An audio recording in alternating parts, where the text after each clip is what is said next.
প্রিয় ভাই যে কয়জন বসছেন, বয়স্ক মাঝ বয়সী বাবারা, আপনারা ছেলেরা কেন নামাজ পড়বেন? কেন নামাজ পড়বেন? আল্লাহ নবী সাল্লাল্লাহু আলাইহি সাল্লাম তো শুধু নামাজের কথা শেষ করে নাই, বরং বলছে উম্মত এভাবে ইবাদত করবা, আন তা'বুদাল্লাহা কাআন্নাকা তারাহু, যেন তুমি আল্লাহকে দেখছো। ফাইন লাম তাকুন তারাহু ফাইন্নাহু ইয়ারাক, ওইটাও যদি না পারো কমপক্ষে এতটুকু যে আল্লাহ তোমাকে দেখছে, এটা ভুলো না, এটা ভুলো না। ইহসান এটা।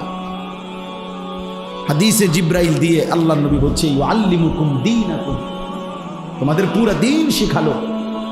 ঈমান পূর্ণ হয়, ইসলাম পূর্ণ হয়, কোন মানুষের মুসলমানের জিন্দেগি পূরণ হয় খোদার কসম তখন যখন তার ভিতরে এই অবস্থা হয় যে হয় আমি আল্লাহকে দেখছি, অথবা কমপক্ষে আমার দিলে কথা আছে যে আল্লাহ আমাকে দেখছে, আল্লাহ আমাকে দেখছে।